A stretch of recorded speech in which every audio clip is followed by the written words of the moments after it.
అనేది ఆలోచిస్తున్నారు, సోషల్ మీడియాలో మాట్లాడుతున్నారు. ఎలా అర్థం చేసుకోవాలి ప్రజలు? అంటే ప్రజలు ఇప్పటికే అర్థం చేసుకున్నారు. ఏంటి మీ అబ్జర్వేషన్ ఏంటి మొత్తంగా ఈ ఎపిసోడ్ మీద? మీకు ఓవరాల్గా వాళ్ళ ఒక మైండ్ సెట్ ఎలా ఉంటుందంటే అండి, వాళ్ళు చెప్పింది ప్రజలు నమ్మి తీరాలి. ప్రజలైనా ప్రభుత్వమైనా వాళ్ళ ప్రత్యర్థులైనా వీళ్ళు ఏం చెప్తారో అది నమ్మి తీరాల్సిందే. వాళ్ళు ఏదో చెప్పదలుచుకుంటారో చెప్తారు. అది ఎంత అడ్డగోలు అబద్ధమైనా సరే ఏమాత్రం నదులు బెదురు లేకుండా చెప్తారు. దానికి అనేక ఉదాహరణలు ఉన్నాయండి. వాళ్ళ చరిత్ర అంతా కూడా అబద్ధాల పునాది మీద ఉన్న పార్టీ అది. మనం చూసాం ఈ 7-8 ఏళ్ల నుంచి చాలా దగ్గరగా చూస్తాం. అతను పాలనలోకి వచ్చిన తర్వాత మరీ దగ్గరగా చూసాం. అయితే ఈ సంవత్సరంగా కూడా వాళ్ళు అనేక విషయాల్లో అడ్డగోలుగా వాళ్ళ వాదన వినిపిస్తా ఉన్నారు. ఇక అన్నిటికంటే దారుణం ఏంటంటే, మొన్న సింగయ్య గారి మరణం, ఈయన పర్యటన, ఈ విషయంలో వాళ్ళ కుప్పి గొంతులు పిల్లి మొగ్గలు చూస్తుంటే అసలు వీళ్ళు ఏమనుకుంటున్నారు ప్రజల్ని, లేదా కనీసం వాళ్ళ కార్యకర్తలని, వాళ్ళ పట్ల అంత చులకన తేలిక అభిప్రాయం ఎందుకు కలిగింది అనేటువంటిది ఒక విచిత్రం అండి ఇది. ఎందుకంటే మీరు ఇప్పుడు ఇంటర్వ్యూలో చెప్పినట్టుగానే మా కార్యకర్తే కదా మా కారు కింద పట్టాడు అన్నట్టుగా చెప్పారు. ఇది ఒక గతంలో వాళ్ళు అలా అనకపోయినా కానీ మా బాబాని మేము చెప్పుకుంటే మీకు ఎందుకు అన్నట్టుగా మాట్లాడారు. ఇది ఇప్పుడు ఫోర్స్ నిక్ ఆ కారు కిందే పడ్డాడా, క్లియర్ గా జగన్మోహన్ రెడ్డి కారు కింద పడ్డాడని ఒక విజువల్స్ వచ్చిన తర్వాత ఆ కారు ఆపమని వాళ్ళ కార్యకర్తలే ఆపమని అడ్డం పడి అతను బయటికి లాగిన తర్వాత, ఇది అంత స్పష్టంగా క్లియర్ విజువల్స్ ఉన్న తర్వాత కూడా వాళ్ళు ఆ కారు కాదు వేరే కారు, ఆ కారు సీజ్ చేస్తే మళ్ళీ 24 గంటల్లో మళ్ళీ వెనక్కి కాళ్ళని తీసుకొచ్చి పెట్టారు, ఇలాగ ఒక ప్రచారం అయితే ఉంది కదా. ఈ ప్రచారం అంటే అబద్ధాలు ప్రచారం చేయటం కూడా ఒక ఆర్ట్ అండి. ఎందుకంటే వాళ్ళు చెప్పింది వినటానికి సిద్ధంగా ఉంటారు. కొంతమంది మనం ఏదైనా అసంబద్ధంగా మాట్లాడితే మనకి వినటానికి సిద్ధంగా ఉన్న పని చూసుకోమని చెప్తే మనం వినం. కానీ వాళ్ళు చెప్పింది వినటానికి సిద్ధంగా ఉంటారు. మన దురదృష్టం ఏంటంటే వాళ్ళు చెప్పే అబద్ధాలని వ్యవస్థలు కూడా వింటున్నాయి. ఎంతో కొంత వాళ్ళకి వెసులు పట్టిస్తున్నాయి. ఇది చాలా దురదృష్టకరమైన విషయం. దానికి ఏంటంటే ఈ రాజ్యాంగము, ప్రజాస్వామ్యము, బ్యూటీ ఆఫ్ డెమోక్రసీ, దానివల్ల దొంగోడు కూడా తన వాదన వినిపించుకోగలిగే పరిస్థితి ఉంటుంది. ఇక్కడ వాడు బందిపోటు దొంగని మన కళ్ళారా చూసిన తర్వాత కూడా అతను చెప్పుకునే వాదన, అతనికి మద్దతుగా మాట్లాడేవాళ్ళు వాళ్ళు మామూలు వాళ్ళు కాదు.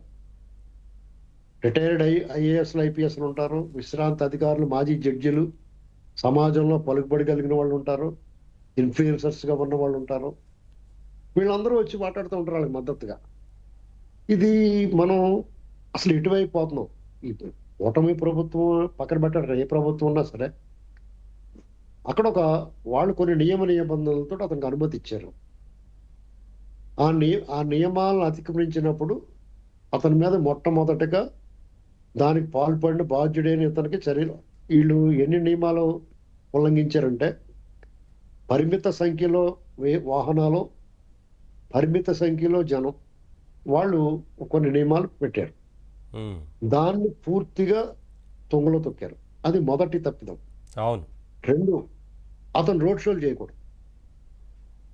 నేరుగా ఎవరినైతే పరామర్శ చేయాలనుకున్నారో వాళ్ళ ఇంటికి పోయి, వాళ్ళ ఇంటికాడ ఆ విగ్రహ ఆవిష్కరణ ఉంటే అది చేసుకుని ఆ కార్యక్రమం పూర్తి చేసుకుని నేరుగా మళ్ళీ అతను వచ్చిన చోటకి వెళ్ళిపోవాలి. ఇది చేయకుండా రోడ్ షో చేశాడు. 3, ప్రజలకు ఇబ్బంది కలిగేలాగా వాళ్ళ కాన్వాయ్లు, వాళ్ళ ప్రదర్శనలో, వాళ్ళ వాహనాలతోటి జనాల గ్యాదరింగ్ వల్ల అంబులెన్స్ ఇంకో వ్యక్తి చనిపోయాడు. ఆ చావు కూడా వీళ్ళే బాధ్యులు. అది కూడా వాహనాల రద్దీ, ట్రాఫిక్కి అంతరాయం కలిగించి, ప్రజలకు అసౌకర్యం కలిగించిన, పోలీస్ విధులకు ఆటంకం కలిగించిన, అది కూడా నియమాలు తప్పారు. ఎందుకంటే అమ్మటి రాంబాబు గారు వాళ్ళు బ్యారికేడ్ లాగేయటం ఇవన్నీ చేశారు. వీళ్ళు వేరే నియోజకవర్గాల నుంచి అక్కడికి తీసుకురాకూడదని చెప్పారు. వాళ్ళందరినీ తరలించారు. అసలు జన సమీకరణే చేయొద్దన్నారు కదా, పరిమిత సంఖ్యలో అనుమతులు ఉన్నాయి. అదే జన సమీకరణ చేశారు. ఇలాగ 4-5 తప్పులు చేసిన తర్వాత కారులో డ్రైవర్ తప్పు చేస్తే వానర్ని కారులో ప్రయాణించే వాళ్ళని శిక్ష చేస్తారా, లేకపోతే బస్సు డ్రైవరు యాక్సిడెంట్ చేస్తే బస్సులో ఉన్న వాళ్ళు నేరస్తుల, ఇలాంటి పనికిమాలిన వాదనలన్నీ బయట సోషల్ మీడియాలో వినపడతా ఉన్నాయి. ఉమ్, అసలు మానవత్వం అని కోణం కానీ, ఒక నాయకుడికి ఉండే లక్షణం, తనని ప్రేమించి ఆరాధించి అభిమానించి తన కోసం వచ్చిన ఒక వ్యక్తి, తన అభిమాని తన కారు కింద పడితే ఆ తొక్కిసలాట్లో అతను కారు కింద పడమని చెప్పడం, కారుతో తొక్కించేయమని కూడా చెప్పడం, ఎవరో చెప్పడం. కానీ అది దురదృష్టకరంగా జరిగిన తర్వాత అతన్ని అక్కడి నుంచి తీసి ప్రాథమిక చికిత్స చేయగలిగితే చేసి ఉపశమనం చేసి అతన్ని హాస్పిటల్కి పంపించాలి. తన కాన్వాయ్లో అంబులెన్స్ ఉంటుంది కాబట్టి దాంట్లో అర్జెంటుగా హాస్పిటల్కి చేర్చాలి. అది చేర్చకుండా పక్కనే రోడ్డు డివైడర్ మధ్య ఉన్న చెట్లలో పడేసి వాళ్ళు ముందుకెళ్ళిపోయారు. ఈ విషయం ఆయనకు తెలీదా? ఇక్కడ 2 తప్పులు చేశాడు. మానవీయ కోణంలో కూడా అతను చాలా బ్లండర్ చేశాడు, చాలా బ్లండర్. అంటే ఒక నాయకుడు, ప్రజానాయకుడు అనుకున్నవాడు, ఓ రాష్ట్రానికి ముఖ్యమంత్రిగా పనిచేసిన వాడు ప్రజల పట్ల ఈ రీతిలో వ్యవహరిస్తే అతను ఏ రకంగా మనం ఒక నాయకుడిగాను అతన్ని పరిపాలకుడిగాను ఎంచుకుంటాం? 2.0 మళ్ళా మేము వస్తామంటున్నారు కదా, అది ఎలా సాధ్యమవుతుందండి? అసలు అది వాళ్ళు అడగడానికి వాళ్ళు మనం బుద్ధి మీరు లేకపోతే అన్నట్టుగా ఇప్పుడు అది జరిగింది అని తెలిసినప్పుడు ఆ పర్యటన ముగించుకొని ఆ వ్యక్తి ఎవరైతే ఉన్నారో వారింటి వద్దకు వెళ్ళడమో, వారి కుటుంబంతో మాట్లాడటమో, లేదంటే ఆసుపత్రిలో ఉంటే అక్కడికి వెళ్ళి పరామర్శించడం, ఇది చేయాలి. కానీ ముందుగా నిర్ణయించుకున్న అసలు ఆ కార్యక్రమాన్ని ఎట్టి పరిస్థితుల్లో రద్దు చేయొద్దు అన్నట్లుగా అక్కడికే వెళ్ళి ఏమీ తెలియనట్లుగానే ఆ కార్యక్రమం మొత్తం ముగించుకొని బయటకు వచ్చారు. తర్వాత ఇదంతా బయటకు రావడం, ఇదంతా జరిగిన తర్వాత స్పందించారు. అవునండి. ఇప్పుడు మనకు బుద్ధి లేక ఓట్లు వేద్దాం అనుకున్నా వాళ్ళు అడగడానికి బుద్ధి ఉండాలి కదా, ఇంత దుర్మార్గం చేసి. ఆ బుద్ధి జ్ఞానం ఉంటే వాళ్ళు ఎందుకు అవుతారని మనం అనుకుంటాం. ఇంత దుర్మార్గం వ్యవహరించి దాన్ని సమర్థించుకోవడం ఓటు. మళ్ళీ కోర్టుల్లో కూడా, వ్యవస్థల్లో కూడా దీని మీద అసలు వ్యవస్థలు స్పందించే తీరు మీద కూడా ఒక చర్చ జరగాలండి ఈ దేశంలో. ఇక్కడే కాదు, మొత్తం దేశం మొత్తం మీద ఒక చర్చ జరగాలి. ఎందుకంటే ఇంత అమానవీయంగా వ్యవహరించిన ఒక వ్యక్తిని జగన్మోహన్ రెడ్డి కాబట్టి వెసులుబాటు దొరుకుతుందా? అదే అడిసిమిరి శ్రీనివాసరావు, లేకపోతే అక్కడ కూర్చున్న విద్యాసాగర్ రావు గారు, లేకపోతే అమ్మాయి రజనీ గారు, లేకపోతే మీరో, లేకపోతే ఇంకొకళ్ళు సామాన్యుడు ఎవరన్నా ఇలాగే వ్యవహరిస్తే ఈ సిస్టమ్ అలాగే పనిచేస్తుంది. దీనికి సమాధానం ఖచ్చితంగా చెప్పి తీరాలి. అంటే అలా చెప్పలేనప్పుడు జగన్మోహన్ రెడ్డి కొంచెం ఎక్కువ సమానం, మీకు వాళ్ళకి వ్యత్యాసం ఉంది,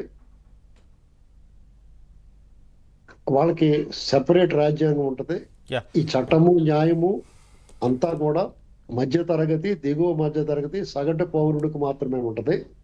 సంపన్నులకి, రాజకీయ నాయకులకి, మాజీ ముఖ్యమంత్రులకి ఈ చట్టం రాజ్యాంగం వాళ్ళకి సెపరేట్, వాళ్ళకి ఏమి అమలు కాదు. వాళ్ళు 13 ఏళ్ల పాటు బెయిల్ మీద తిరగచ్చు, కోర్టుకు హాజరవ్వకపోయినా పర్వాలేదు. వాళ్ళు విదేశీ పర్యటన చేయాలంటే పాస్పోర్టు కోర్టు అధీనంలో ఉంటుంది, వాళ్ళకి వచ్చి కనీసం అప్పీల్ చేసుకోండి అవసరం లేదు, మీరు కోరంతో చాలు మీ ఇంటికి పంపిస్తాం అనేటువంటి వెసులుబాట్లు వాళ్ళొక్కడికే ఉంటాయనేటువంటిది ఈ దేశం ప్రకటించాలి. ఈ దేశం అలా ప్రకటించకపోతే, ప్రకటించితే తప్పులేదు. ఇలా ఉంటుందయ్యా, మీరందరూ కూడా మధ్యతరగతి, సామాన్య, నిరుపేదలు, సామాన్య సగటు పౌరులందరికీ ఒక రాజ్యాంగం. సార్ ఏదైనా సరే అంబేద్కర్ గారి రాజ్యాంగం ఇటువంటి జరిగినప్పుడు చట్టం అంటే అందరికీ ఒకేలా పనిచేయాలి. ఎవరు ఇక్కడ చట్టానికి అతీతులు కారు. ఖచ్చితంగా తగిన విధంగా చర్యలు తీసుకోవాల్సిన అవసరం ఉంది. ఒకసారి రజనీ గారితో